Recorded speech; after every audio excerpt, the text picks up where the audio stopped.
sir. He's a mechanical engineer. And after that, he is now practicing law in 12 high courts in different cases relating to spirituality. Okay. So today we are fortunate because in our syllabus we have got Indian knowledge system where we teach you what is spirituality, and in MBA we also teach you how Bhagavad Gita is relevant for management. Okay, and in the MCA classes also we have discussed how every individual is having bad qualities, we call it Asuric Prakriti, and good quality called Daivik Prakriti. This Asuric and Daivik Prakriti, if you can balance, nullify the Daivik Prakriti and grow these, nullify the Asuric Prakriti and grow the Daivik Prakriti, we can also convert ourselves as a Devata. Okay? So this university, that is the Adhyatmik Vishwavidyalaya, they are spreading this consciousness among students, and we are fortunate that we have got somebody, a resourceful person who will be talking on this topic, Asuri and Daivik. Okay, please listen to it. After the session, you are free to ask questions.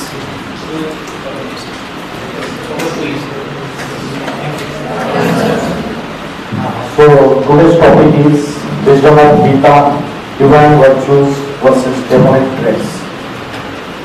You are a student of management. Yes, first year, second year, first year. So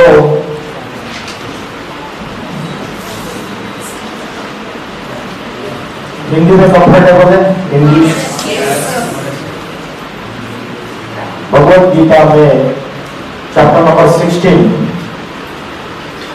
उसमें दो categories की है, सिर्फ दो categories.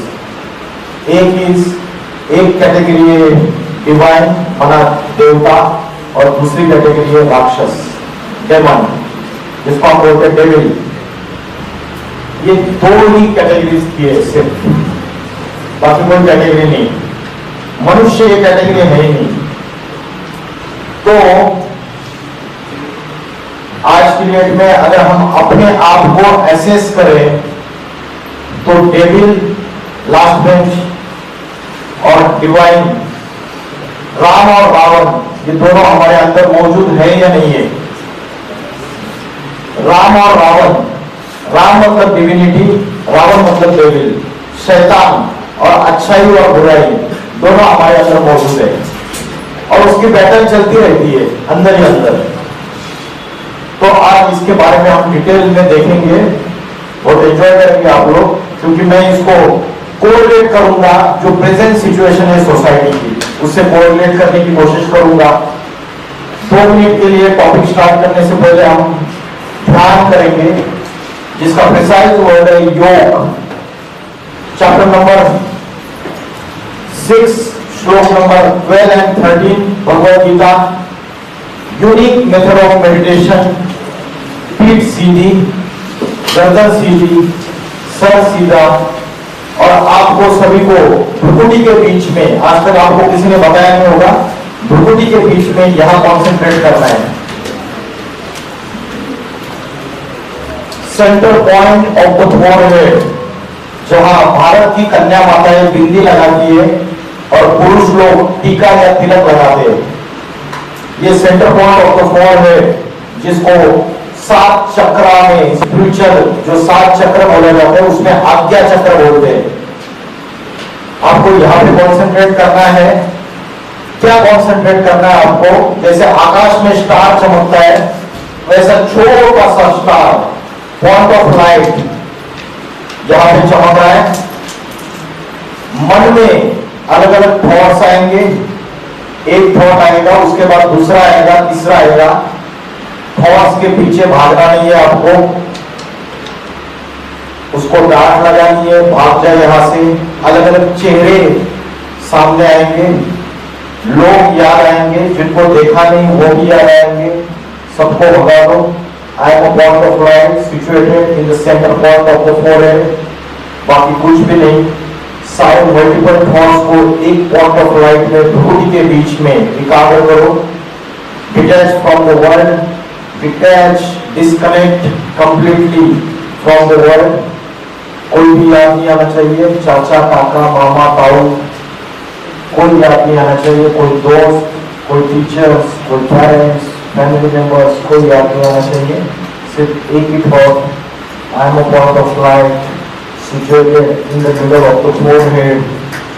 आंखें पूरी बंद नहीं करनी है। शिव शंकर भोलेनाथ के जितने चित्र और जितनी मूर्तियां लिखी है उनकी आंखें पूरी बंद नहीं है, अर्धोन्मिलित नेत्र है, आधी आंखें खुली आधी बंद।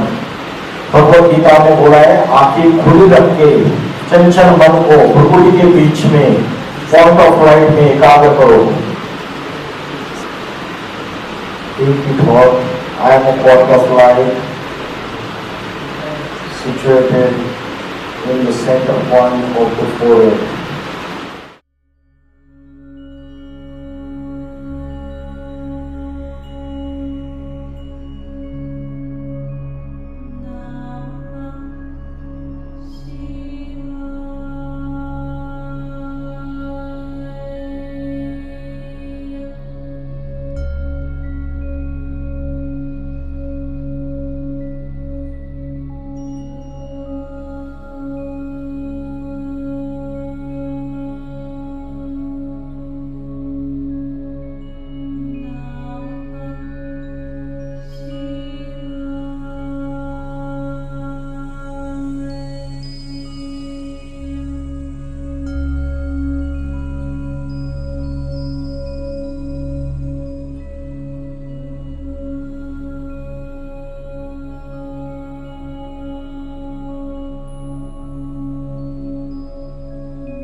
दो मिनट के लिए हमने जो एक्सरसाइज किया ये माइंड का एक्सरसाइज था, और योगासन और प्राणायाम ये फिजिकल एक्सरसाइज है। आज हम इंटरनेशनल योगा डे सेलिब्रेट करते हैं, लेकिन हम फॉरेनर्स को और सारी दुनिया को बेवकूफ बना रहे हैं, क्योंकि भगवत गीता में जो योग बताया है प्राचीन राजयोग, वो राजयोग मतलब योगासन और प्राणायाम नहीं है, उस राजयोग की व्याख्या अलग है। राजयोग जो है चंचल मन को भ्रुकुटी के बीच में आत्मा में स्थित करते हुए परमात्मा से कनेक्शन जोड़ना, ये राजयोग की व्याख्या है। और योगासन और प्राणायाम इट इज फिजिकल एक्सरसाइज, शरीर को स्वस्थ रखने के लिए। अभी जब 2 मिनट हमने एक्सरसाइज किया, जिनके मन में ढेर सारे थॉट्स आ रहे, मल्टीपल थॉट्स आ रहे, उनकी मेंटल हेल्थ और उनकी स्पिरिचुअल हेल्थ बहुत वीक है, और स्पिरिचुअल इम्यूनिटी भी कमजोर है। एक होती है शरीर की इम्यूनिटी और एक होती है आत्मा की इम्यूनिटी, दोनों अलग अलग चीजें हैं। 2 मिनट जब हमने अपने आप को एकाग्र किया तो बहुत सारे चेहरे जाने अनजाने सामने आ रहे, तो समझो स्पिरिचुअल हेल्थ, मेंटल हेल्थ कमजोर है। तो उसके लिए स्पिरिचुअल नॉलेज या अध्यात्म या स्पिरिचुअलिटी की बहुत जरूरत है। स्पिरिचुअल एनर्जी अगर इंक्रीज हो जाएगी तो आपकी विल पावर इंक्रीज हो जाएगी, जिसको बोला जाता है मन शक्ति, आत्मशक्ति। भगवत गीता में बोला है मन के हारे हार है, मन के जीते जीत। और शास्त्रों में बोला है मन जीते सो जगत जीत। The one who has conquered the mind has conquered entire world. Hitler आया, नेपोलियन आए, अलेक्जेंडर आए, अलग अलग डिक्टेटर्स आए, इन्होंने शस्त्रास्त्रों के आधार पर दुनिया को जीतने की कोशिश की, but they could not conquer entire world. लेकिन भगवान आके हमें जो नॉलेज देता है वो योग की नॉलेज है। अगर माइंड से अगर हम पावरफुल बन गए, उसको जीत लिया, तो हम जगत को जीत सकते हैं।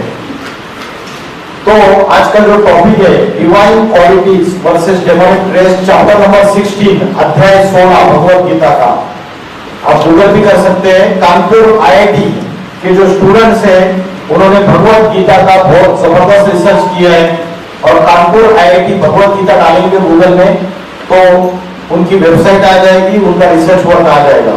तो ऐसा नहीं है कि आज की डेट में अध्यात्म और स्पिरिचुअलिटी सिर्फ बूढ़े बुजुर्ग लोगों को चाहिए।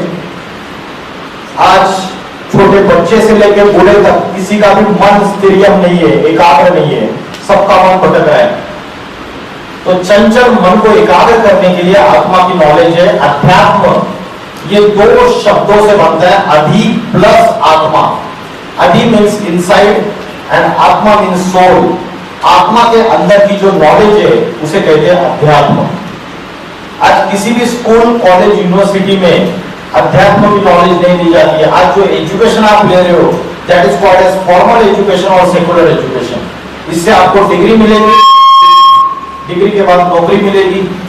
तो आज की जो पढ़ाई है वो पेट भरने तक की सीमित विद्या है।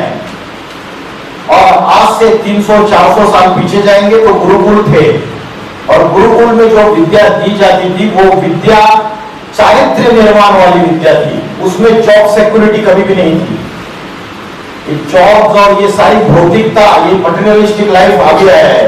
अभी हमको रेफ्रिजरेटर, फ्रिज का मेंटेनेंस करना पड़ता है, एसी का बिल पे करना पड़ता है, इलेक्ट्रिसिटी का बिल पे करना पड़ता है, और सोसाइटी में जहां रहते हैं उसका मेंटेनेंस पे करना रहता है। ये सारी भौतिक चीजें हैं। अभी हम इसमें फंस गए। पहले ये सारी चीजें नहीं थी, साधन भी इतने ज्यादा नहीं थे और भौतिकता भी इतनी ज्यादा नहीं थी, आध्यात्मिक नॉलेज ज्यादा थी। तो जो भगवत गीता में दो ही कैटेगराइज किया, एक तो डीटीज और दूसरा डेविल या डेमन, देवता और राक्षस, असुर, ये दो ही कैटेगरीज किए। तो जनरली हमें जो कंसेप्ट बताया है वो कंसेप्ट ये है कि देवता कभी कभी आकाश में ऊपर रहते हैं और राक्षस पाताल में नीचे रहते हैं। लेकिन ये जो कंसेप्ट है, ये असली कंसेप्ट ये है कि इसी दुनिया में, इसी प्लेनेट पे हम मनुष्यों में देवताएं भी है और राक्षस भी है। डिविनिटी और डेविल दोनों चीजें यहां है। जब हमारी जो कॉन्शियस लेवल है, कॉन्शियस लेवल मतलब समझते हो, कॉन्शियसनेस मतलब हमारी जो कॉन्शियसनेस जो लेवल है वो अगर हमारी कमजोर है, वीक है, तो हम राक्षसी संप्रदाय वाले हैं। और हमारी हायर कॉन्शियसनेस है तो हम देवता संप्रदाय है। डिविनिटी हमारे अंदर अच्छी है। सबके अंदर आज की तारीख में परसेंटेज में किसी के अंदर कम शैतान है, परसेंटेज में किसी के अंदर ज्यादा शैतान है, लेकिन सबके अंदर शैतान है। ये शैतान होता क्या है, ये डेमन होता क्या है, जिसके लिए आपने बोला कली युग। कली युग में क्या होता है, कली राक्षस सबके अंदर प्रवेश करता है, ऐसे शास्त्रों में बोला है। ये कली राक्षस होता क्या है, किसी को पता है?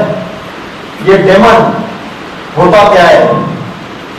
ये चार युग दिखाई दे रहे, सतयुग, त्रेता युग, द्वापर युग, कलयुग। सतयुग इज गोल्डन एज, त्रेता युग इज सिल्वर एज, द्वापर युग इज कॉपर एज एंड कलयुग इज आयरन एज। लोहे के समान काला, लोहे के समान पूरा काला है ये।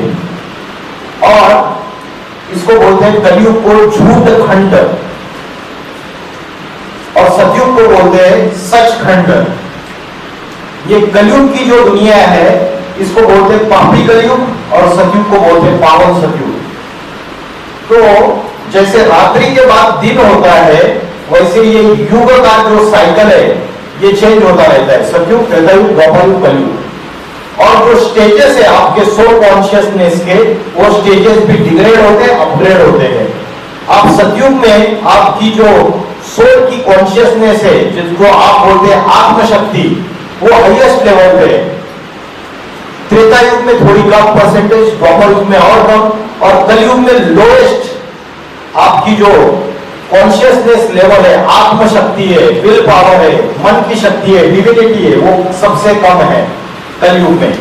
तो द्वापर युग और कलयुग आप ऐसे समझ सकते हो कि वहां सारे डेमन या डेविल अंदर आ गया। तो कलयुग जो है इसमें बोलते हैं कली राक्षस ने प्रवेश कर लिया। तो वो कली राक्षस मतलब क्या है? वो कली राक्षस मतलब 5 विकार है या 5 डेमन्स है, जिन्होंने हमारी स्पिरिचुअल एनर्जी को कमजोर बना दिया, हमारी स्पिरिचुअल जो इम्यूनिटी पावर है उसको कमजोर बना दिया, हमारी विल पावर को कमजोर बना दिया। वो 5 राक्षस जिसको भगवत गीता में बोला है, there are 3 enemies of the soul. There are 3 enemies of the soul which are opening the gates of the hell. नरक के दरवाजे खोलने वाले आत्मा के 3 शत्रु है। किसी को पता है वो कौन से 3 शत्रु है?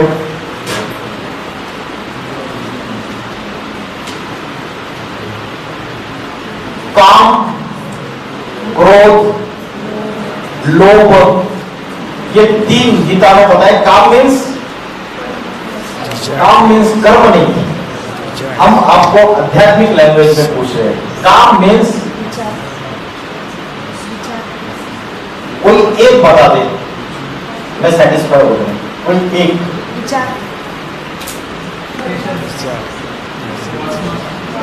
Yes, perfect answer. किसने बोला? क्या बोलते हैं? वासना। करेक्ट। विषय वासना, लस्ट, सेक्सुअल डिजायर। काम मतलब कामना, कामना मतलब इच्छा, डिजायर। और which is the strongest desire among all the desires is the lust. मुखिया है वो सारे विकारों का, सारे राक्षसी प्रवृत्तियों का मुखिया है। आज जितने भी बड़े बड़े क्राइम्स हो रहे हैं ये बाप है उन सबका, काम। और शिव शंकर भोलेनाथ के लिए बोलते हैं कामदेव को भस्म कर दिया।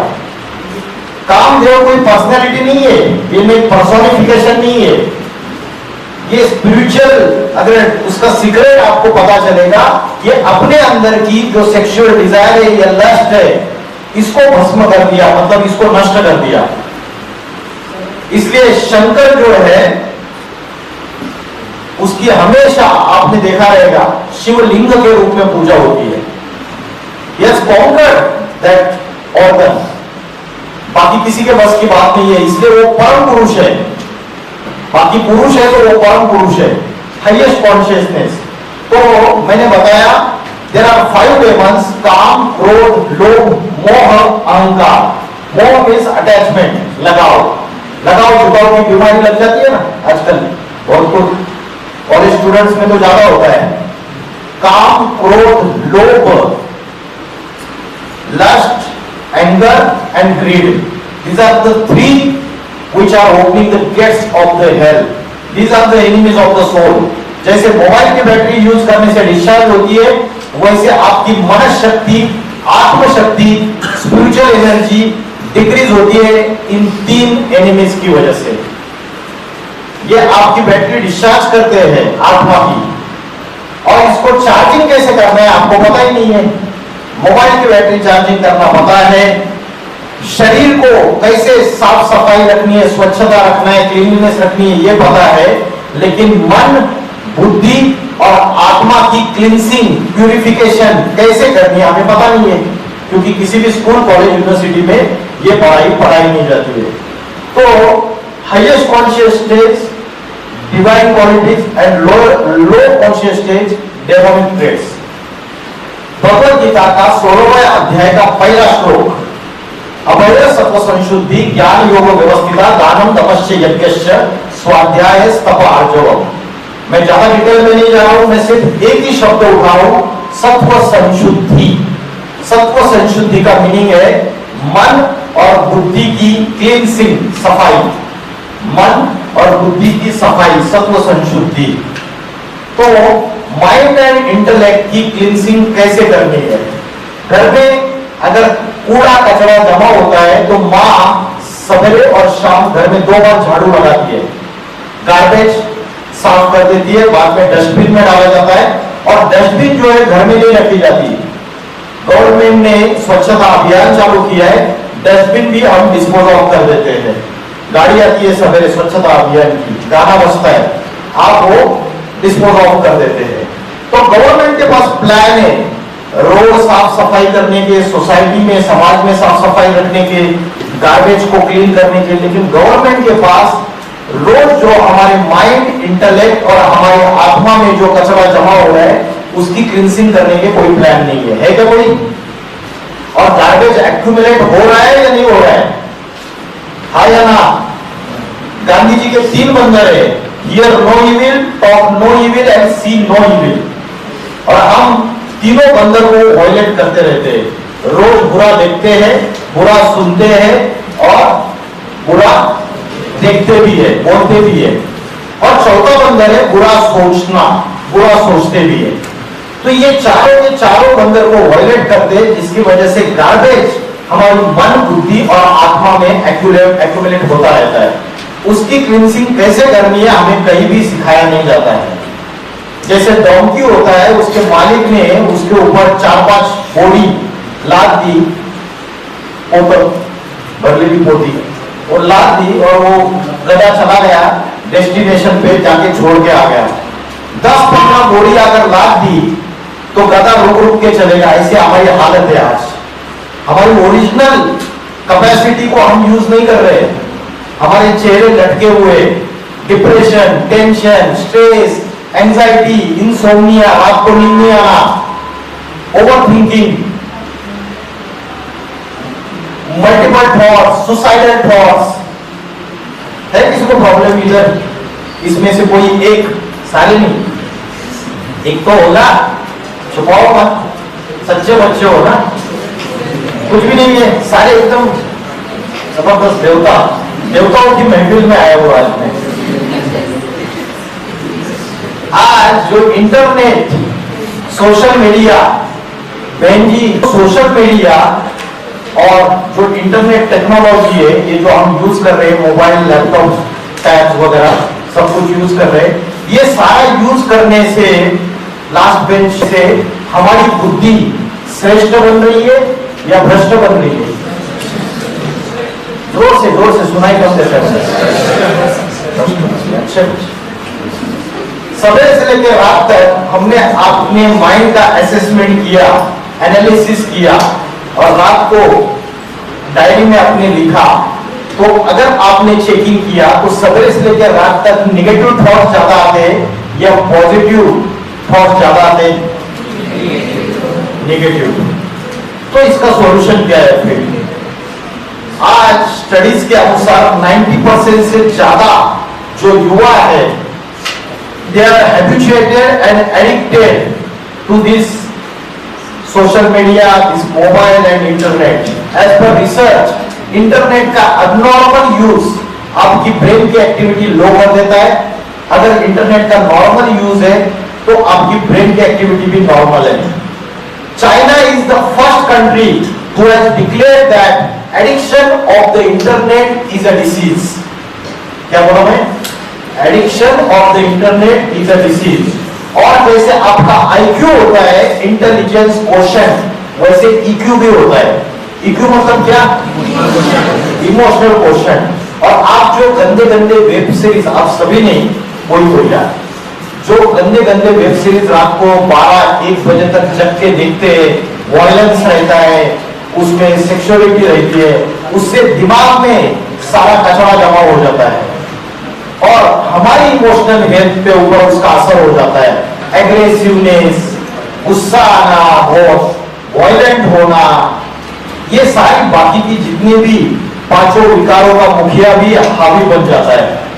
तो ये सारी प्रॉब्लम्स तो कहीं ना कहीं ये सोशल मीडिया आपके इमोशनल हेल्थ को भी अफेक्ट कर रहा है पूरी तरीके से, और आपके माइंड और इंटेलेक्ट को भी कचरा पेटी बना रहा है। दूसरी चीज, हम चिल्लाते बाहर की दुनिया में पोल्यूशन है, लेकिन पोल्यूशन हमारे थॉट्स का है, वो भी इंटरनल है। हम एक्सटर्नल इंजीनियरिंग का स्टडी करते हैं, लेकिन हमें इनर इंजीनियरिंग का पता नहीं है। हम आउटर ग्रोथ की तरफ जा रहे हैं, लेकिन हमें इनर ग्रोथ का पता नहीं है। हम एक्सटर्नल वेल्थ कमाने के पीछे भागते हैं, लेकिन हमारी इंटरनल वेल्थ डिस्ट्रॉय हो रही है, इसको हम समझ नहीं पाते। करोड़पति, अरबपति जिनके पास बहुत पैसा है, आप जाके उनके घर में उनके साथ 2 महीना, 4 महीना, 6 महीना रहो, they are not happy. Permanent peace है, हैप्पीनेस का जो फॉर्मूला है, वो फॉर्मूला इससे काउंट नहीं होता है पैसे से। पैसे से प्रेम खरीदा नहीं जाता है, सच्चा प्रेम। झूठा प्रेम खरीद सकते हैं, सच्चा प्रेम 500 साल पहले तुलसीदास जी ने बोला, सुर नर मुनि सबकी यह रीति, स्वार्थ लाभ करे सब प्रीति। स्वार्थ युक्त प्रेम है, the love is selfish love, ठीक है ना, अनसेल्फिश लव नहीं है। पिताजी की मौत होती है और प्रॉपर्टी के लिए भाई भाई का गला काटते हैं, एक दूसरे के ऊपर केसेस डाल देते हैं कोर्ट में। तो जो प्रेम है, ये स्वार्थ युक्त प्रेम है, सच्चा प्रेम आज दुनिया में रहा नहीं। तो डिवाइन क्वालिटी जो है, fearlessness, charity, control of senses, to stay in soul consciousness, अपने फिजिकल जो भी ऑर्गन्स है उनको कंट्रोल में रखना, ये सारी क्वालिटीज है डिवाइन क्वालिटीज। उसमें जो सत्व संशुद्धि है, मन और बुद्धि की सफाई, cleanliness of the mind and intellect, उससे रिलेटेड हम लिखते हैं। जैसे कंप्यूटर होता है, कंप्यूटर में सेंट्रल प्रोसेसिंग यूनिट प्रोसेसर होता है, उसके बाद मॉनिटर होता है, ये सारा हार्डवेयर है। CPU is like a brain, लेकिन शरीर को कंट्रोल करने वाली जो पावर है वो ब्रेन नहीं है। शरीर को कंट्रोल करने वाली पावर आत्मा है, सोल है। वैसे ही कंप्यूटर है, हार्डवेयर है, मॉनिटर है, सीपीयू है, सब कुछ है, अगर सॉफ्टवेयर प्रोग्राम नहीं है तो काम नहीं करेगा। वैसे आत्मा जो है वो सॉफ्टवेयर है और उसका जो प्रोग्रामर है वो गॉड है। अभी ये सॉफ्टवेयर में अगर वायरस आ जाए तो सिस्टम चलेगा नहीं। आज हमारे सबके सॉफ्टवेयर में वायरस आ चुका है, वही वायरस जो अभी मैंने बताया, 5 विकार। कौन से? कौन बताएगा? काम, क्रोध, लोभ, मोह, अहंकार। मोह इज अटैचमेंट, अहंकार इज इगोइज्म। ये 5 विकार है, ये वायरस है सारे। और अपने आप को चेक करो कि क्या आपने एंटीवायरस डाउनलोड किया है क्या सिस्टम ठीक से चलने के लिए, तो नहीं किया है। तो जैसे शरीर का भोजन होता है, वैसे आत्मा का भी भोजन होता है, that is called food of the soul. Food of the soul क्या है? हमने एनिमीज देखे कि जो बैटरी को, आत्मा की बैटरी को डिस्चार्ज करते हैं। अभी भोजन क्या है, देना क्या है उसको चार्जिंग करने के लिए? तो चार्जिंग करने के लिए क्या भोजन है बताओ? पॉजिटिव, क्या बोला? भोजन क्या है आत्मा का? एक तो ज्ञान और दूसरा ध्यान। सिंपल। ज्ञान इज वकील बनने का ज्ञान, या मैनेजमेंट का ज्ञान, या डॉक्टर बनने का ज्ञान, या इंजीनियरिंग का ज्ञान नहीं। भगवत गीता में बोला है, नहीं ज्ञानेन सदृशं पवित्रम इह विद्यते। इस आत्म ज्ञान के सिवाय, इस आध्यात्मिक ज्ञान के सिवाय इस संसार में कोई भी वस्तु पवित्र नहीं है। बाकी कितने भी बड़े वकील, डॉक्टर, इंजीनियर आज की डेट में हम सुन रहे हैं, सेलिब्रिटीज, आपके cricket player, football player suicide कर रहे हैं। क्यों? इंटेलेक्चुअल है, so called intellectual of the society. क्यों कर रहे हैं? आत्महत्या। क्योंकि आत्मज्ञान नहीं है। आत्मज्ञान नहीं है तो आत्महत्या कर रहे हैं। तो कोटा का नाम सुना है? राजस्थान में कोचिंग इंस्टीट्यूट्स का hub, engineering entrance, medical entrance. News reports ये कहते हैं कि पिछले 4 सालों में 52 स्टूडेंट्स ने सुसाइड किया। तो आप कितनी भी उनको भौतिक पढ़ाई का प्रेशर डाल दो, ऊपर से पेरेंट्स एक्सपेक्ट करें मेरा बेटा 95% लाएगा, ये करेगा, वो करेगा, और सारा एटमॉस्फेयर ऐसा क्रिएट करो कॉम्पिटिटिव एग्जाम्स का, ये सारा करने से, और साथ में उसको कोई भी स्पिरिचुअल नॉलेज है वो अगर आप उनको नहीं देते हो, आत्मज्ञान नहीं है, तो फाइनली रिजल्ट जो कॉन्सिक्वेंसेस है वो बहुत जबरदस्त गलत कॉन्सिक्वेंसेस होते हैं। तो food of the soul, the first one is the spiritual knowledge and the second one is the dhyan, या उसको बोलो मेडिटेशन या योग। योग की डेफिनेशन मैंने आपको बताई थी। योग की डेफिनेशन क्या बताई थी मैंने लेक्चर के शुरुआत में, अगर किसी ने अच्छे से सुनी होगी। अच्छा, योग का लिटरल मीनिंग क्या है? शब्दशः अर्थ, योग इस शब्द का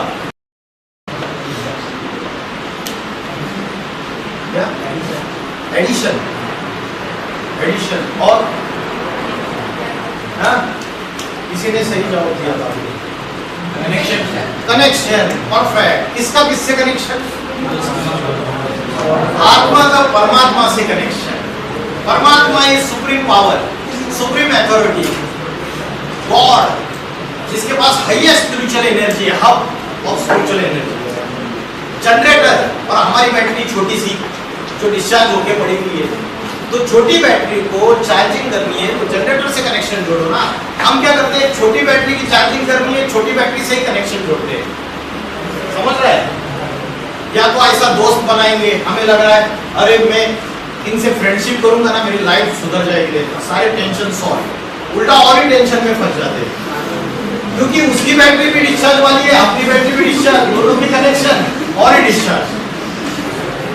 तो कनेक्शन ऐसे से जोड़ो जो हाईएस्ट है, हाईएस्ट कॉन्शियसनेस शिव है, परमात्मा है। आत्मा और परमात्मा, परमात्मा मतलब सबसे परम आत्मा, परम मतलब श्रेष्ठ, द हाईएस्ट वन। बहुत टाइम लगा। योग का अर्थ है कनेक्शन, आत्मा का परमात्मा से कनेक्शन। और राजयोग का मीनिंग क्या बताया मैंने? कौन बताएगा? मैंने लेक्चर के शुरुआत में राजयोग का मीनिंग बताया। चलो मेरे पीछे बोलो अभी। चंचल मन को रुकुटी के बीच में आत्मा में स्थित करते हुए परमात्मा से कनेक्शन जोड़ना, ये राजयोग है। तो गूगल पे सारी दुनिया को हम सर्च कर सकते हैं, लेकिन हम अपने आप को सर्च नहीं कर सकते, अपने आप को नहीं ढूंढ सकते। तो भगवत गीता में अर्जुन को भगवान ने वेपन्स, शस्त्र अस्त्र कैसे चलाने उसकी नॉलेज नहीं दी। अर्जुन को सेल्फ रियलाइजेशन के टेक्निक सिखाए कि सेल्फ रियलाइजेशन कैसे, स्पिरिचुअलिटी के बारे में बताया, आत्मशक्ति के बारे में बताया, मन शक्ति के बारे में बताया। तो हमारी जो असली आइडेंटिटी है, हु एम आई, इसका आंसर आज हमारे पास नहीं है। साइंस ने इतनी डेवलपमेंट की, आर्टिफिशियल इंटेलिजेंस आया, रोबोटिक्स टेक्नोलॉजी आई, न्यूक्लियर वेपन्स आ गए, बहुत सारी तरक्की की, स्मार्ट सिटीज तैयार होने लगे। आपके नितिन गडकरी साहब ने एक्सप्रेस हाईवे बना दिए, बॉम्बे से दिल्ली 14 घंटे में बड़े बड़े एक्सप्रेस हाईवे बना दिए। लेकिन क्या उससे नैतिकता जो है वो ऊपर उठ गई या नीचे चली गई? अपग्रेडेशन हुआ या डिग्रेडेशन हुआ? नैतिकता का अपग्रेडेशन हुआ या डिग्रेडेशन हुआ? मोरल वैल्यूज डिक्रीज हो गए या इंक्रीज हो गए? डिक्रीज होते गए आज की डेट में समाज में। तो ये साइंस की टेक्नोलॉजी आई, लेकिन ये साइंस हु एम आई इस क्वेश्चन का आंसर आज तक नहीं दे पाया। और हु एम आई इस क्वेश्चन का आंसर सिर्फ और सिर्फ अध्यात्म के पास है। मेरी असली आइडेंटिटी क्या है? आज टेंशन, डिप्रेशन, स्ट्रेस, एंजाइटी, इन सबका मेन कॉज, जो मेन रीजन है वो है आइडेंटिटी क्राइसिस। कि हम अपनी असली आइडेंटिटी जो है वो उसको भूल चुके हैं पूरी तरीके से। और मेरी असली आइडेंटिटी जो है who am I am a soul. लेकिन हम क्या समझ बैठे? I am a physical body. और उसकी वजह से हमारा एंटायर फोकस, कंसंट्रेशन सिर्फ बॉडी और बॉडी के जो भी सेंसेस है, ऑब्जेक्ट्स, ऑर्गन्स है उसके तरफ चला गया। और हम इस बॉडी को चलाने वाली जो अदृश्य शक्ति है, जिसको हम एक्सपीरियंस कर सकते हैं, उसको हम भूल चुके कंप्लीटली, क्योंकि वो अदृश्य है, इनविजिबल है। जैसे स्विच ऑन कर दिया तो ट्यूबलाइट चलने लगा या फैन चलने लगा, इलेक्ट्रिक करंट फ्लो हो रहा है वायर में से। आपने देखा है आंखों से? नहीं देखा, लेकिन आप एक्सपेरिमेंट्स के अनुसार, साइंस के अनुसार उसकी एग्जिस्टेंस को एक्सेप्ट करते हो। वैसे ही आत्मा का अनुभव किया जा सकता है, भले वो आंखों से नहीं दिखती। तो ह्यूमन बीइंग में human means human skeleton made up of bones and flesh, and being means energy, जिसको बोलते हैं प्राण शक्ति, आत्मा, चेतना, कॉन्शियसनेस। ये एनर्जी जो है, ये एनर्जी और ये मैटर, सारी दुनिया एनर्जी और मैटर का खेल है। एनर्जी माना आत्मा और मैटर माना पदार्थ या शरीर, ये बॉडी। बॉडी में जब तक एनर्जी प्रवेश नहीं करेगी, आत्मा प्रवेश नहीं करेगी, तब तक वो बॉडी को क्या कहेंगे? Dead body. जैसे ही आत्मा निकल के जाती है तो बोलते हैं डेड बॉडी, डॉक्टर साहब बोलते हैं डेड बॉडी को लेके जाओ। तो आत्मा है तो मैं आंखों से देख सकता हूँ, कानों से सुन सकता हूँ, मुख से बात कर सकता हूँ, इंद्रियों से हलन चलन कर सकता हूँ, ये मेरी असली आइडेंटिटी है। इसलिए बोलते हैं भाऊसाहेब गेले वरती। अरे भाऊसाहेब किती इथेच आहेत, भाऊसाहेब खुर्चीवर जसे बसले तसेच खुर्चीवर आहे, हार्ट अटॅक आला आणि भाऊसाहेब गेले वरती। कुठे गेले?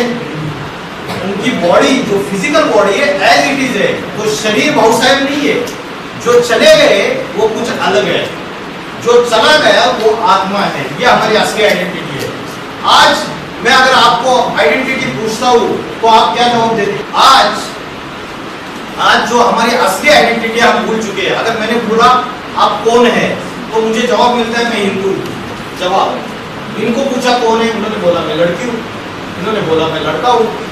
तो आपने जेंडर के अनुसार आपकी आइडेंटिटी बताई, आपने रिलीजन के अनुसार मैं हिंदू हूँ, मैं मुस्लिम हूँ, मैं क्रिश्चियन हूँ, आपकी आइडेंटिटी बताई। किसी ने बोला मैं इंजीनियर हूँ, किसी ने बोला मैं मैनेजर हूँ, किसी ने बोला मैं डॉक्टर हूँ। आपने क्वालिफिकेशन के आधार से आपकी आइडेंटिटी बताई।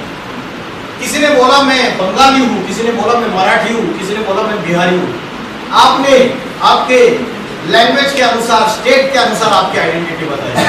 आपने किसी ने बोला मैं इंडियन, मैं अमेरिकन, तो आपने आपकी कंट्री के अनुसार, कंट्री, क्वालिफिकेशन, रिलीजन, कास्ट, उसके अनुसार आपने आपकी आइडेंटिटी बताई। जो आइडेंटिटी आपकी असली आइडेंटिटी नहीं है। आप बात करते हो वसुधैव कुटुंबकम की, universal brotherhood, world is one family. और आप आज की तारीख में सिर्फ महाराष्ट्र में देखेंगे 18 पगड़ जातियां, इतनी कास्ट है और कास्टिज्म में इतने सारे झगड़े हैं, धर्मों के बीच में झगड़े हैं। तो हमारी जो असली आइडेंटिटी है ये हम भूल गए और उसकी वजह से permanent peace and happiness, real peace and happiness हमारा गायब हो गया पूरी तरीके से। अभी ये तो हो गई आत्मा की नॉलेज कि मेरी आइडेंटिटी आत्मा है। बोलने से क्या होता है, उसको एक्सपीरियंस कैसे करना है। एक्सपीरियंस करने के लिए आत्मा इस शरीर में कहाँ रहती है, at which place the soul resides, ये पता होना चाहिए। नाक पे रहती है, हार्ट में रहती है, कहाँ रहती है आत्मा, कहाँ रहती है आत्मा? भगवत गीता में बोला है भ्रूर मध्य प्राण महाविश संवेदा, भ्रुकुटी के मध्य में प्राण शक्ति स्थित है। अगर किसी को शूट कर दिया, उसको छाती में, पेट में, इधर उधर मार दिया, ठीक है, तो वो फिर भी चांसेस है आधा घंटा बॉडी तड़पता रहेगा, हॉस्पिटल में लेके जाएंगे। एक ही बुलेट अगर यहाँ पे या यहाँ पे शूट किया तो 1 सेकंड में खेल खलास, क्योंकि आत्मा भ्रुकुटी के बीच में रहती है। भारत की कन्या माताएं, दूसरा प्रूफ ये है, भारत की कन्या माताएं यहाँ बिंदी लगाती है और पुरुष लोग यहाँ पे टीका लगाते हैं। द्वापर युग से जब ऋषि मुनियों को ये पता चला कि मनुष्य जो है बॉडी कॉन्शियसनेस में आ रहा है, अपने को फिजिकल बॉडी समझ रहा है और आत्मा को भूल चुका है, तब आत्मा का ध्यान करने के लिए ये बिंदी लगाने की और टीका लगाने की परंपरा शुरुआत हो गई। लेकिन आज हम उसके स्पिरिचुअल सीक्रेट को भूल गए और एक फैशन करके मार्केट से अलग अलग डिजाइन की बिंदियां खरीद के चमकीली हम लगाते हैं।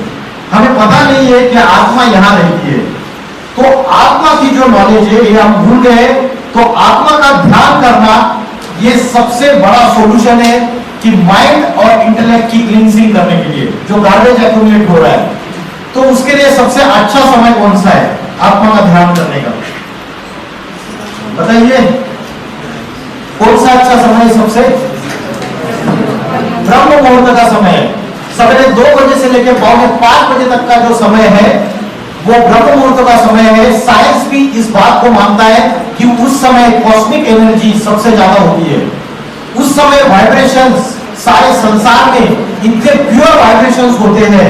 उस समय आप जो थॉट्स यूनिवर्स में थ्रो करोगे वो थॉट्स 100% फुलफिल होंगे और जितने अच्छे थॉट्स, हाई लेवल के थॉट्स आप यूनिवर्स में थ्रो करोगे उतनी अच्छाई आपके पास रिटर्न में आ जाएगी। तो आज उल्टी गंगा बह रही है।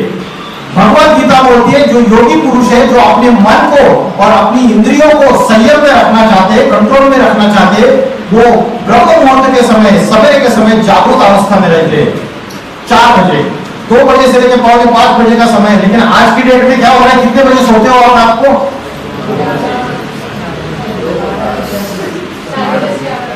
10:30 11 बहुत जल्दी सोते हो आप। अरे यहाँ ऐसे ऐसे बैठे हैं, चलो भाई महारथी, आप कभी बात करो अपने दोस्तों से। 2 मिला, 1 मिला, 2 बजे। तो एग्जैक्टली 3:30 बजे सोता है भाई, सोते थे, सोते हो? अच्छा, अलग बात है, स्टडीज के स्टूडेंट। तो आप जागरूक अवस्था में जॉब करते हैं, ठीक है। तो सबसे मैंने 2 बोला, फूड ऑफ द सोल, एक तो मेडिटेशन और दूसरा स्पिरिचुअल नॉलेज। आप स्पिरिचुअल नॉलेज रोज 1 घंटा स्पिरिचुअल क्लास सुनिए, कोई भी इंटरनेट पे अवेलेबल है ढेर सारे। 1 घंटा स्पिरिचुअल क्लास सुनिए, पॉजिटिव थॉट्स आपके माइंड में एंटर करेंगे तो निगेटिव थॉट्स और वेस्ट थॉट्स भाग जाएंगे। हम पॉजिटिव लेते ही नहीं तो निगेटिव और वेस्ट भागेगा कैसे, बाहर कैसे निकालेंगे, उसकी क्लींसिंग कैसे करेंगे? तो एक सॉल्यूशन दे दिया मैंने। दूसरा सॉल्यूशन है मेडिटेशन, और मेडिटेशन के लिए ब्रह्म मुहूर्त का समय रात को 180 दिन 180 डेज, अगर आप आधा घंटा 4 बजे उठ जाओ, मैं ज्यादा पहले नहीं बोलूंगा, 4 बजे से लेकर 4:30 बजे तक आप रोज आधा घंटा I am point of light situated in the middle point of the forehead, और सारे वर्ड से डिस्कनेक्ट हो जाओ। कल किसने मुझे इंसल्ट किया, कल किसने मुझे गाली दी, किससे झगड़ा हो गया, किससे ब्रेकअप हो गया, किससे क्या लफड़ा हो गया, सब कुछ भूल जाओ, समझा? एक पॉइंट ऑफ लाइट, सारे वर्ड से डिस्कनेक्ट, किसी को याद मत करो और खुद के लिए समय दे दो, जिसके लिए भगवत गीता में चैप्टर नंबर 16 में बोला है स्वाध्याय। अभय सत्व संशुद्धि ज्ञान योग व्यवस्थिता स्वाध्याय तप अर्जन। स्वाध्याय का अर्थ ये है स्व का अध्ययन, स्व मानस सेल्फ। उस समय सिर्फ खुद का चिंतन, पर चिंतन नहीं, पर चिंतन पतन की जड़, स्व चिंतन उन्नति की सीढ़ी। हम सवेरे से लेकर रात तक दूसरों को ही याद करते रहते हैं। अरे कभी खुद को भी याद करो, खुद को भी समझो, खुद को भी रियलाइज करो, खुद के लिए भी टाइम दे दो। तो कठोपनिषद नामक शास्त्र में बोला है आत्मा नाम रथिनम विद्धि शरीरम रथमेव च। आत्मा क्या है? रथी है। रथी मीन्स पैसेंजर, शरीरम रथमेव च। शरीर रथ है, रथ माना गाड़ी, व्हीकल। बुद्धि तुम सारथिम विद्धि, जो बुद्धि है वो ड्राइवर है। मन प्रग्रह में च, मन लगावे, और इंद्रियानी हयानाऊ, इंद्रिया घोड़े है। आज ये हमारे इंद्रिया रूपी घोड़े भाग रहे हैं, चंचल है। आपको बोला है उधर मत देख, गंदी चीज है, आप उधर ही देखेंगे और जाके। कान को बोला है वो गलत चीज है, उसको मत सुन, कान उधर ही जाएगी। हमारी सारी इंद्रिया हमें धोखा दे रही है, चंचल है, हमारे बस में नहीं है। हमारे बस में नहीं मतलब किसके बस में नहीं है? राजा कौन है? राजा आत्मा है, टॉप में बैठता है, और जो प्रजा है उसके नौकर चाकर है वो नीचे रहते हैं। 5 ज्ञानेंद्रिया, हाथ कान नाक जिह्वा त्वचा, और 5 कर्मेंद्रिया, हाथ पैर मलद्वार मूत्रद्वार। और हमारी बुद्धि का कॉन्सेंट्रेशन राजा की तरफ ज्यादा रहता है या मलद्वार और मूत्रद्वार की तरफ ज्यादा रहता है? जहां से जिसको भ्रष्ट इंद्रिया बोलती है, जहां से गंदगी निकलती है, वहां बुद्धि का कॉन्सेंट्रेशन सबसे ज्यादा रहता है। उसकी वजह से हमारी बुद्धि का पतन हो रहा है, जिसको बोलते हैं डिग्रेडेशन। हमारी जो स्पिरिचुअल एनर्जी है वो अपलिफ्ट होने की जगह वो डाउनवर्ड फ्लो हो रही है, डिस्चार्ज हो रही है वो स्पिरिचुअल एनर्जी।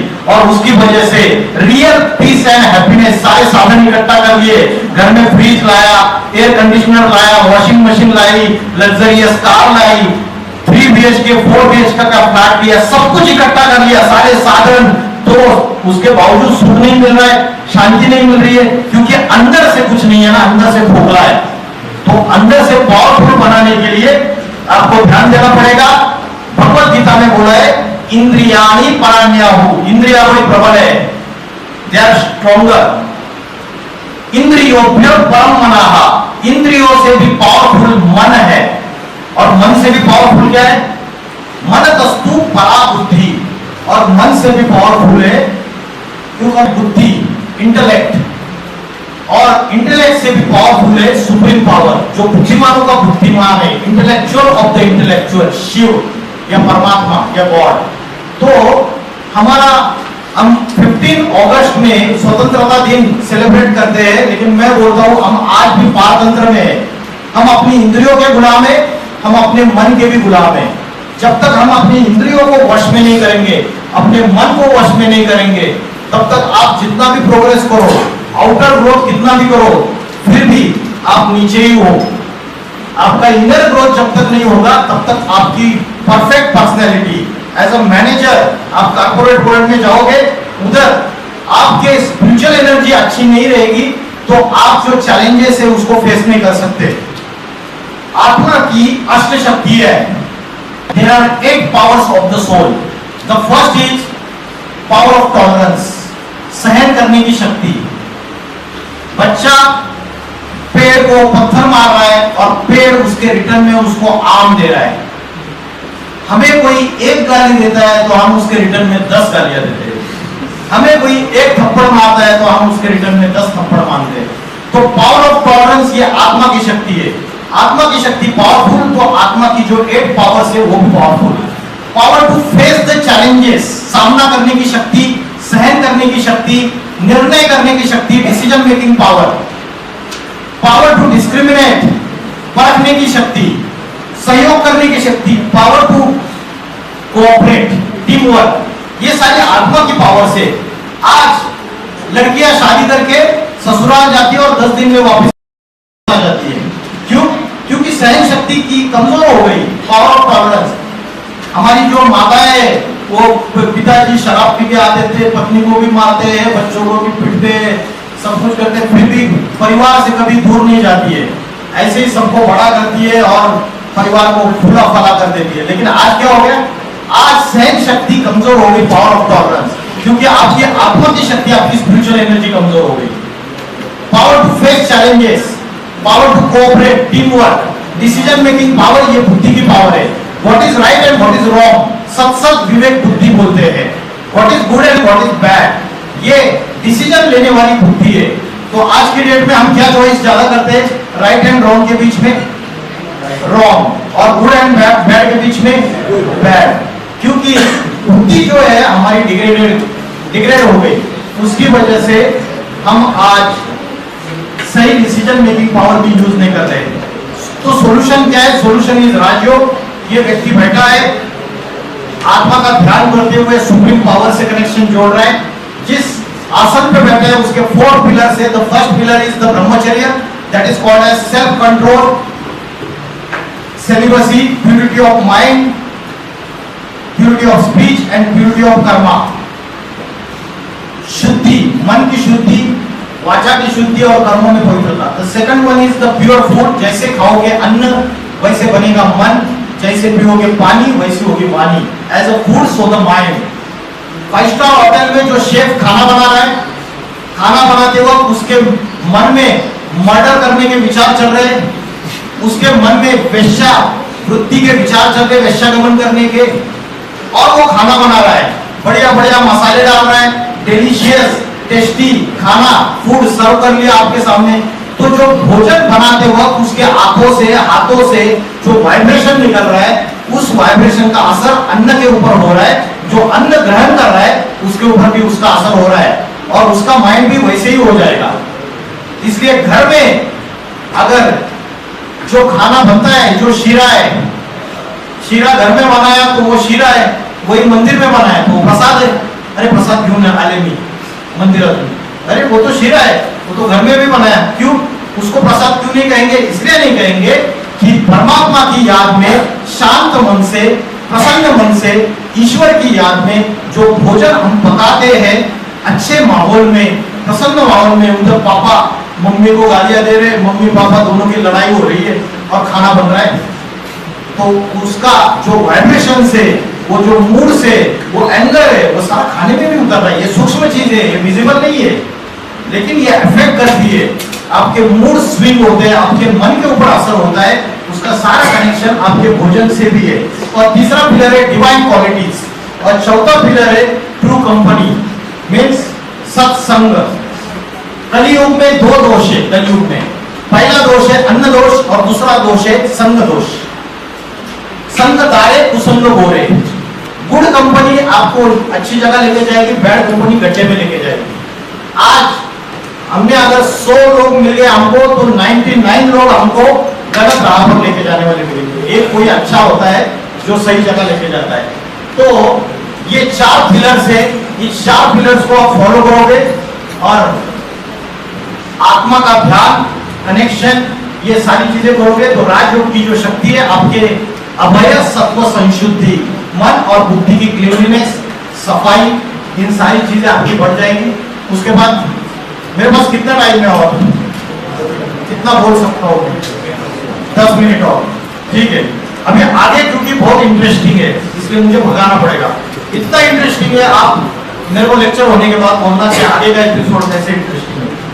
अभी भगवत गीता में डिवाइन क्वालिटीज ढेर सारी बोली है, मैं वो नहीं बताता हूँ, बचपन से आप सुनते आए हो। नॉन वायलेंस, सत्य, क्रोध नहीं करना, शांति, दूसरों के दोष न देखना, simplicity, not to hurt anyone, abstaining from anger, renunciation of evil, आत्मा विषय अध्ययन, स्टडी, स्वाध्याय का अर्थ जो हमने समझा नहीं था, स्टडी ऑफ सेल्फ। जैसे पेड़ होता है, पेड़ ये शरीर है और आत्मा ये बीज है या जड़ है उसकी। पेड़ को पानी डालेंगे तो जड़ों को पानी डालेंगे तब जाके सारे वृक्षों को पानी मिलता है। आज हम क्या कर रहे हैं? आत्मा को कोई भी समय नहीं दे रहे 24 घंटे में, 1 घंटा, आधा घंटा भी नहीं दे रहे और बाकी सारे वृक्षों को पानी दे रहे। शरीर रूपी वृक्ष है, लड़कियां सुंदर दिखने के लिए ब्यूटी पार्लर जाती है, लड़के बाइसेप ट्राइसेप बनाने के लिए जिम जाते हैं। तो फिजिकल ग्रोथ के लिए हम टाइम दे रहे हैं, लेकिन स्पिरिचुअल ग्रोथ और मेंटल ग्रोथ के लिए कोई भी टाइम नहीं दे रहे। अगर आप फास्ट सुनना, तो अभी हम डायरेक्टली जाएंगे डेमोनिक ट्रेट्स के तरफ। राक्षसी गुण कौन से हैं? जो भगवत गीता में चैप्टर नंबर 16 में श्लोक आप आकर देखना चालू करोगे तो राक्षसी गुण, दैवी गुण, डिवाइन क्वालिटीज क्या होती है सबको पता है। राक्षसी गुण देखते हैं, दंभ, दर्प, अभिमानस्य। दंभ का अर्थ है पाखंड, पाखंड मतलब hypocrisy. Greedy priests become the custodians of the heaven. आजकल सुपरस्टिशियंस पिछले 500 सालों में इतने सुपरस्टिशियस प्रैक्टिसेस फैलते चले जा रहे हैं, जिसकी वजह से लोगों का अच्छे सही धर्म और अध्यात्म के ऊपर का विश्वास उड़ता चला जा रहा है। क्योंकि हमारे सामने पाखंडी लोग दिखते, हमें लगता है कि इस धर्म और अध्यात्म सारा झूठा है। ऐसा नहीं है, अध्यात्म अपनी जगह सही है, लेकिन कोई पाखंड फैला हुआ है जो राक्षसी प्रवृत्तियां है। क्योंकि अभी डेमोनिक क्वालिटी चालू हो गए। ये निर्मल बाबा जी है दिल्ली में, ये अगर बोले कि है ना मेरे को जॉब नहीं मिल रही है, आप खड़े हो जाएंगे तो बाबा जी बोलेंगे समोसा कब खाया था? तो 6 महीने पहले खाया था। अभी घर पे जाके समोसा खाना, उसके साथ हरी चटनी खाना, आपको जॉब मिल जाएगी। तो अध्यात्म जो है, इस तरीके से अध्यात्म की परिभाषा आज की तारीख में की जा रही है। ये देखिए, मुंह से गोल्डन लड्डू निकाला और प्रसाद के रूप में दिया। तो अल्पकाल की जो सिद्धि है, ये जो प्रैक्टिसेस है, इससे समाज में परमानेंट सॉल्यूशंस तो मिल नहीं रहे। जो बच्चे चले जाते हैं कि बोलते हैं कि लोग चले जाते बाबाओं के पास, महाराजाओं के पास कि मेरे बहू को बच्चा नहीं हुआ है, तो अच्छा ठीक है प्रसाद दे लो, बच्चा हो जाएगा। मेरे बेटे को प्रमोशन नहीं मिली है, अच्छा प्रमोशन हो जाएगा। ये सारी अल्पकाल की प्राप्ति है, ये स्पिरिचुअलिटी नहीं है। स्पिरिचुअलिटी वो है जहाँ शाश्वत सुख, शांति, आनंद, प्रेम, परमानेंट पीस एंड हैप्पीनेस प्राप्त हो, वो स्पिरिचुअलिटी है। तो हाइपोक्रेसी जो है वो एक प्रकार का डेमोनिक ट्रेट है। नेक्स्ट वन इज द दंभो दर्प। दर्प मीन्स घमंड, धन और परिवार का घमंड। महाभारत में कौन सा कैरेक्टर है जिसको धन और परिवार का सबसे ज्यादा घमंड था? दुर्योधन। आपके पुणे में एक घटना घटी थी पिछले साल में।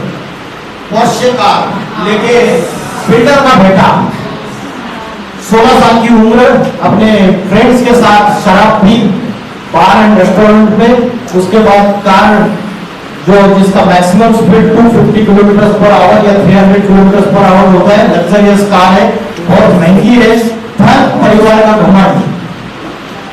जब वेल्थ होती है तो उसका कैसे इस्तेमाल करता है, उसके लिए जान, एक व्यक्ति की जान कुछ भी नहीं है। 2 इंजीनियर्स की डेथ हो गई थी उस समय।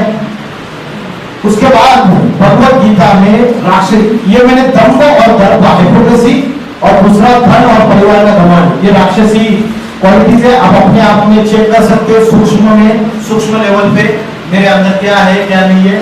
उसके बाद नेक्स्ट कि जो राक्षसी बुद्धि वाले लोग हैं वो करने योग्य कर्म नहीं करते और त्यागने योग्य कर्म को भी नहीं जानते। जो कर्म छोड़ देने चाहिए उसको नहीं जाते, जो कर्म करने चाहिए वो नहीं करते। जैसे फॉर एग्जांपल मैंने आपको बोला ब्रह्म मुहूर्त के समय early to go to bed early to rise makes man healthy wealthy and wise. Wisdom spiritual wisdom है, तो वो हम लेना नहीं चाहते तो हम जल्दी उठते नहीं है। तो ये करने योग्य कर्म है जिसको हमने अबांडन किया हुआ है। और जो त्यागने योग्य कर्म है लेट पार्टीज,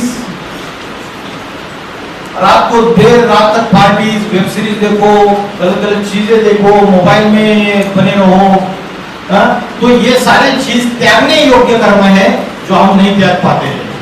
उसमें today's education is just bread earning education. Gurukuls are the legacy of ancestors. Their teaching are just not for worldly security but about cultivating our relationship with God और increasing our moral. तो त्यागने योग्य कर्म जो है वो नहीं करते हैं। Late night parties, binge watching, ये Sudhir Chaudhary reporter, famous reporter Aaj Tak का, इनका एक रिपोर्ट है, The youth of the country are searching for porn and not jobs on the internet. ये रिपोर्ट सुनिए, ये राक्षसी गुण। जिस समय हमारे देश में चारों तरफ महिलाओं की सुरक्षा की बात हो रही है, लोग कह रहे हैं कि महिलाओं को अपराधों और अपराधियों से आजादी कब मिलेगी। ऐसे में उसी समय हमारे देश में इंटरनेट पर लोग महिला सुरक्षा से ज्यादा पॉर्न वीडियोस को सर्च कर रहे हैं। 10 अगस्त से 20 अगस्त के बीच, मैं यही 10 अगस्त से 20 अगस्त के बीच की बात कर रहा हूं, अभी की पिछले हफ्ते की, भारत में गूगल पर पॉर्न वीडियोस को सर्च करने का एवरेज इंटरेस्ट 90.8% रहा है, जबकि जॉब्स यानी नौकरियों को सर्च करने का एवरेज इंटरेस्ट हमारे देश में सिर्फ 17.4% रहा है। और कोलकाता की इस रेप और मर्डर की घटना को सर्च करने का एवरेज इंटरेस्ट 30% रहा है। यानी इंटरनेट की सर्च हिस्ट्री में पॉर्न वीडियोस के मुकाबले नौकरी और महिला सुरक्षा का मुद्दा दूर दूर तक नहीं है। सबसे ज्यादा शर्मनाक बात यह है कि इसी देश में लोग इंटरनेट पर कोलकाता की घटना का रेप वीडियो ढूंढ रहे हैं। पीछे भी सब कुछ एक्सप्लेन करने की जरूरत नहीं है, होशियार हुआ, ठीक है। तो अभी महाकुंभ मेला हुआ, हमारी बात चल रही है राक्षसी वृत्ति, त्यागने योग्य कर्म और करने योग्य कर्म क्या है इसका हमें पता नहीं है, वो राक्षसी गुण है एज पर भगवत गीता। महाकुंभ में जो लेडीज वहां गए, आत्मशुद्धि के लिए गए, पॉजिटिव भावना से गए, पॉजिटिव वाइब्रेशन से गए। अब तक यूपी पुलिस ने 14 केसेस रजिस्टर किए, सीक्रेटली वो जो स्नान कर रहे हैं उसके वीडियोस बनाए गए, उसके बाद वो जो कपड़े चेंज कर रहे हैं उसके वीडियोस बनाए गए, और सोशल वेबसाइट्स टेलीग्राम पे 2000 रुपए 3000 रुपए में वो वीडियो सेल आउट किए जा रहे हैं, और उससे रिलेटेड यूपी पुलिस ने एफआईआर रजिस्टर कर दी। तो ये जो मानसिकता है, ये मानसिकता कौन सी मानसिकता है? दैवी गुण वाली मानसिकता है या राक्षसी वृत्ति वाली मानसिकता है? तो नैतिकता इतनी नीचे गिरती जा रही है। आप सबके फेवरेट सामने है रणबीर अलाहाबादिया। आज जो परोसा जा रहा है, थाली में जो परोसेंगे घर में वही तो खाएंगे। आज थाली में बुद्धि में हमारा क्या परोसा जा रहा है? जो सोशल प्लेटफॉर्म से उसमें ऐसी गंदी बातें की जाती है, ऐसे ऑब्जेक्शनेबल चीजें बोली जाती है, वल्गर चीजें बोली जाती है, उससे मानसिकता जानवरियत से भी बदतर राक्षसियत हैवानियत वाली मानसिकता सबकी बनती जा रही है। ढेर सारे केसेस रजिस्टर्ड हुए इनके अगेंस्ट। सुप्रीम कोर्ट ने इनके जो यूट्यूब है, इनके जो सोशल मीडिया की चीजें उसके ऊपर रोक लगाई है। तो ये और एक चीज है, आजकल युवाओं में जो त्यागने योग्य कर्म क्या है? आजकल युवा ड्रग्स, गांजा, ये सारे का इस्तेमाल कर रहे हैं। इसकी वजह से इन सारों का नशा करने से, लत लगने से बुद्धि और भी नीचे जा रही है। हरियाणा का यूनिवर्सिटी है, कॉलेज, इसका एक वायरल क्लिप है, वो देखिए ये लड़का क्या बोल रहा है। सर हमने इतना बड़ा ये कार्यक्रम देखा नशा मुक्ति अभियान का, और यूनिवर्सिटी नशे का सबसे बड़ा एपिसेंटर है। सर आज हम 5 यूनिवर्सिटी के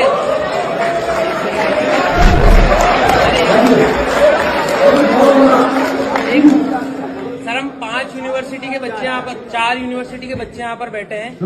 आज गांजा मिलना या फिर कोई नशे की सामग्री मिलना, टॉफी लॉलीपॉप जितना आसान है मिलना, तो एक फर्स्ट ईयर का या सेकंड ईयर का बच्चा गांजे के डीलर को ट्रेस कर सकता है या ट्रैक कर सकता है, तो पुलिस क्यों नहीं कर पाती? क्या पुलिस ही पीछे छूट रही है?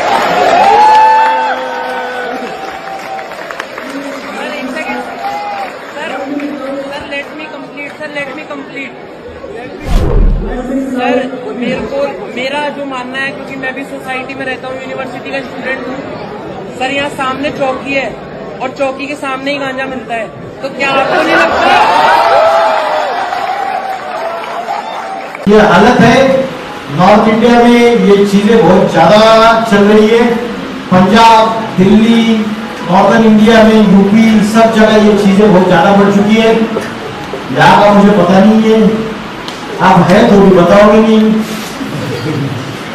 उसके बाद नेक्स्ट है, शॉर्ट में खत्म करते हैं इसको।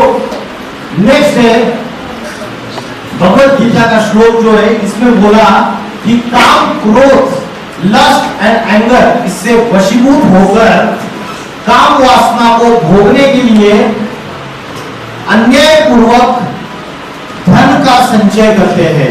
Accumulate the wealth in an unjust manner. Accumulating the wealth in an unjust manner. सबसे बेस्ट एग्जांपल है धृतराष्ट्र।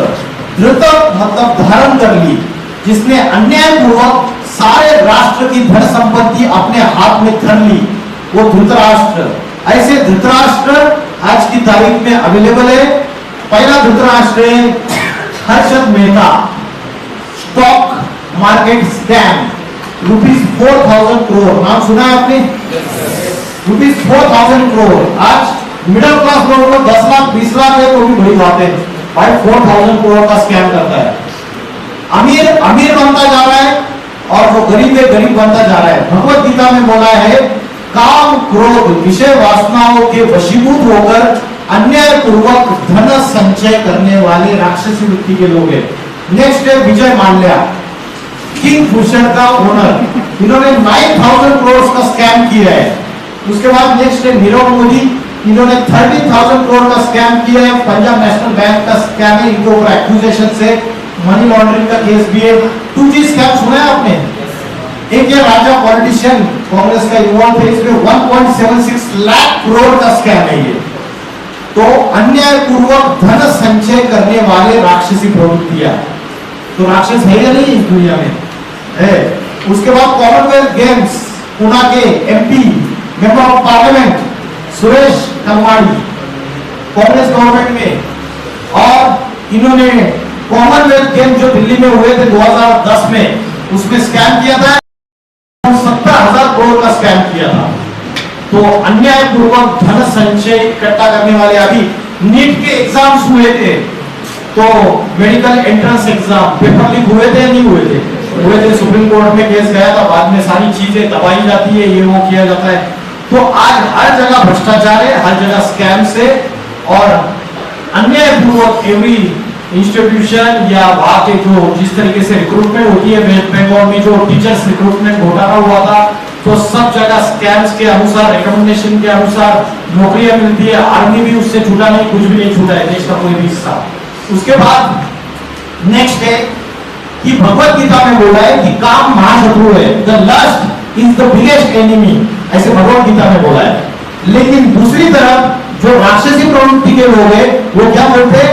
कामेत भोग मर्मा, means enjoying the lust is the biggest pleasure.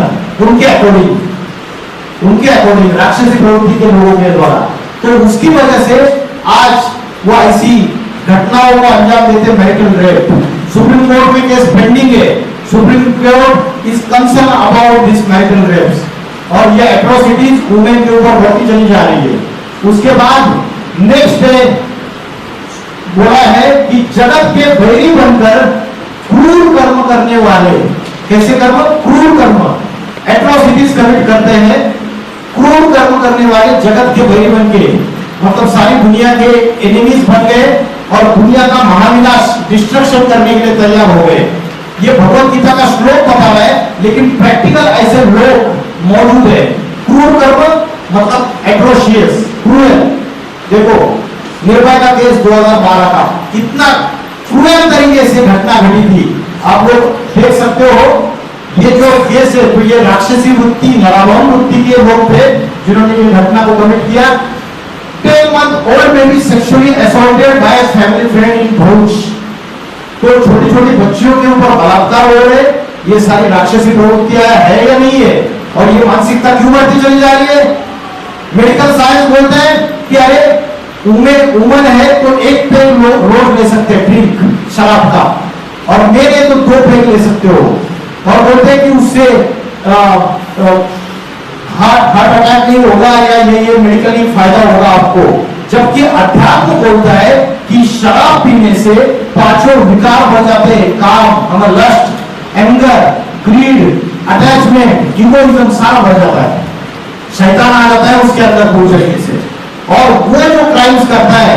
तो निर्भया का केस भी उसका ही एग्जाम्पल है, और जो कलकत्ता का डॉक्टर का केस हो गया वो भी उसका एग्जाम्पल है।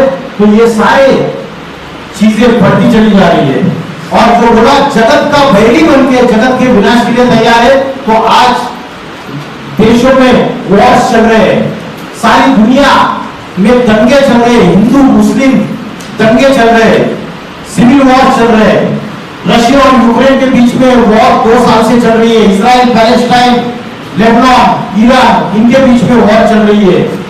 छोटे से छोटे कंट्री के पास आज एटॉमिक वेपन्स और एटॉमिक मिसाइल से 1945 में रॉबर्ट ओपेनहाइमर ने फर्स्ट एटॉम बॉम्ब का इन्वेंशन किया। मॉडर्न साइंस ने आज की तारीख में आपके डिस्ट्रक्शन के सारे साधन तैयार कर लिए। तो इधर क्या बोला, जगत के वैरी बन के जगत के विनाश के लिए तैयार हो गए। आपने नॉर्थ कोरिया के प्रेसिडेंट का नाम सुना है? किम जोंग, वो हिटलर का दूसरा एक रूप है, और वो धमकी देता है अमेरिका को, मैं एटॉमिक वेपन्स सारे यूज करूंगा और अमेरिका को खलास कर दूंगा। तो ऐसे ऐसे लोग बैठे हुए हैं। अमेरिका और रशिया के पास सबसे ज्यादा एटॉमिक वेपन्स है। मेरे घर के नीचे अगर बारूद बिछाई हुई है, am I safe in my house? I am not safe in my house. मैं पूना बोर्ड से पढ़ा हूं, महाराष्ट्र बोर्ड से, और जब मैं 1995 में पहले की बैच थी मेरी, उस समय हिंदी सब्जेक्ट आता था, उसमें एक चैप्टर था शेख चिल्ली।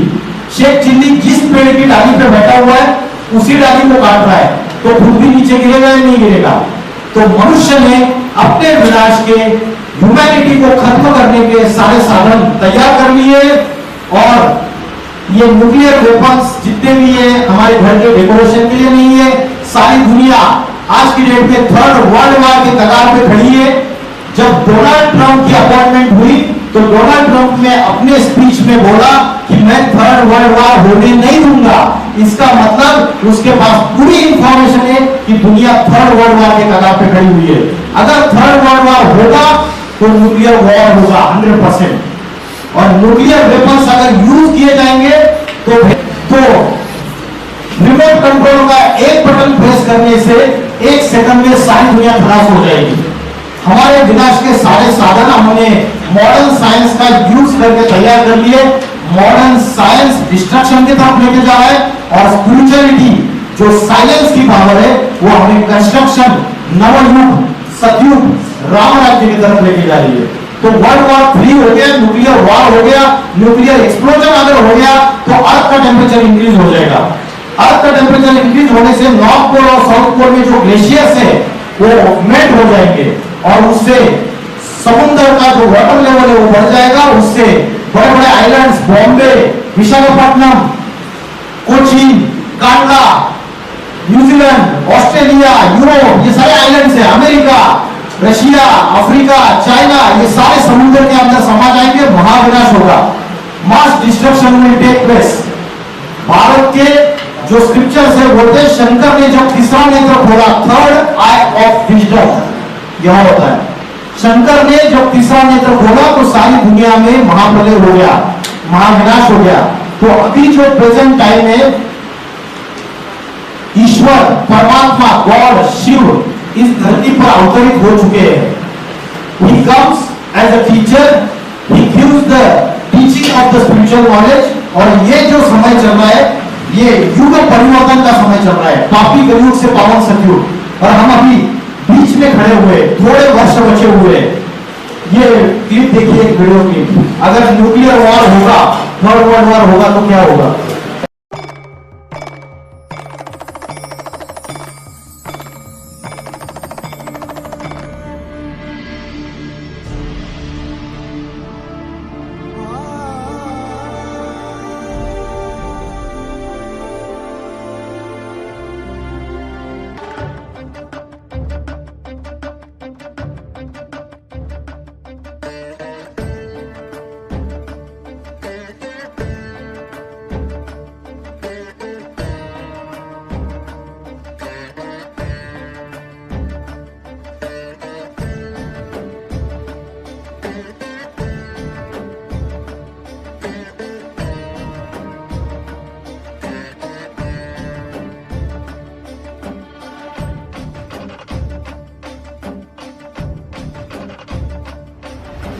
कर्पूरगौरं करुणावतारं संसारसारं भुजगे on the verge of the destruction. इसलिए हमें साइलेंस की पावर, स्पिरिचुअलिटी को और डिवाइन क्वालिटीज को अपने अंदर लेना पड़ेगा। अपने फिजिकल जो आप स्टडीज कर रहे हो उसके साथ साथ स्पिरिचुअल स्टडीज करनी पड़ेगी। बड़े बड़े प्रेडिक्टर्स है, नॉस्ट्राडेमस का नाम सुना है किसी ने? फेमस भविष्यकार है नॉस्ट्राडेमस, हीरो, कीट, एंडरसन, जूलबर्ग। भारत में गोपीनाथ शास्त्री, कल्कि पुराण, भविष्यवाणिका, इन्होंने भविष्यवाणियां की है। उनमें कॉमन भविष्यवाणी है कि 21st सेंचुरी में उत्तर भारत से एक महापुरुष का अवतार होगा। वो योगी होगा। वो आत्मा और परमात्मा की ऐसे रहस्य प्रकट करेगा, ऐसे आध्यात्मिक नॉलेज देगा, ऐसा आध्यात्मिक संगठन तैयार करेगा और ऐसी स्पिरिचुअल रिवोल्यूशन इस कंट्री में लाएगा कि भारत विश्वगुरु बन जाएगा। बड़ी बड़ी महासत्ताएं America, Europe, Australia, New Zealand, Russia, China, Africa उसके सामने नतमस्तक होगी। योग के आधार से, पावर ऑफ साइलेंस के आधार से वो सारी दुनिया का लीडर बन जाएगा। और वो समय अभी चल रहा है, युग परिवर्तन का समय चल रहा है। आने वाले समय में एक जाति, एक भाषा, एक राज्य, एक धर्म, वसुधैव कुटुंबकम वो स्थापन करके रहेगा। वो ईश्वर, वो शिव इस धरती पर अति साधारण मनुष्य तन में अवतरित हो चुका है, जिसके लिए भगवत गीता में बोला है, अब जानन्ति मां मूढ़ा मानुषीतम आश्रितम। मुझे साधारण मनुष्य शरीर में आए हुए भगवान को मूर्ख बुद्धि लोग पहचान नहीं पाते, क्योंकि कलियुग के भौतिक सुखों में उनकी बुद्धि लगी हुई रहती है। तो अभी युग परिवर्तन का समय है और सारी दुनिया जो है वो गलत सिद्धांतों को फॉलो कर रही है, ऐसे सिद्धांतों को, ऐसे प्रिंसिपल्स को फॉलो कर रही है और उससे अपवित्र कर्म कर रही है। ये भी भगवत गीता में एक डेमोनिक वर्चू बताया। आज जो फॉल्स प्रिंसिपल्स को जो फॉलो किया जा रहा है उसमें एक फॉल्स प्रिंसिपल है, सुप्रीम कोर्ट ने बोला homosexuality is not a offence. इससे सारी दुनिया में मॉरलिटी बिल्कुल खत्म होती जा रही है। लिव इन रिलेशनशिप को सुप्रीम कोर्ट ने मान्यता दे दी, उसको लीगलाइज कर दिया। Without time not you can stay with your partner. तो इससे सारी नैतिकता वो नीचे गिरती जा रही है, डिग्रेड होती जा रही है। मास्टर फ्यूजन, मेडिकल साइंस बोलता है मास्टर फ्यूजन करना अच्छा है, reduce stress, relieve tension, improve sleep, increase your focus, boost your mood, ये मेडिकल साइंस बोलता है। भगवत गीता बोलती है लस्ट इज द एनिमी, काम महाशत्रु है। और भगवत गीता और बाकी के शास्त्र बोलते हैं वीर्य नाश, the loss of semen is like a death. Celibacy जो ब्रह्मचर्य की पावर है, उससे आपके चेहरे का तेज, आपके वाणी का सामर्थ्य, वो तेज, आपकी power, strength of body, vigour of mind and intellectual acumen, ये सारा उसके ऊपर अनुभव है। तो ये सारे फॉल्स मिथ्स जो है वो फैलते जा रहे हैं समाज में, अध्यात्म को लोग भूलते जा रहे हैं, स्पिरिचुअलिटी को, और उससे डोमेस्टिक वायलेंस भी बढ़ता चला जा रहा है, कलह क्लेश बढ़ता चला जा रहा है। अंदर हमारी इंटेलेक्ट और माइंड में डिस्ट्रक्शन हो रहा है, बाहर की दुनिया में भी डिस्ट्रक्शन हो रहा है। सो I am giving you the message, I am giving you last message that God has incarnated on the earth in an ordinary human being, and this is the period of transformation from Kaliyug to Satyug. Thank you very much.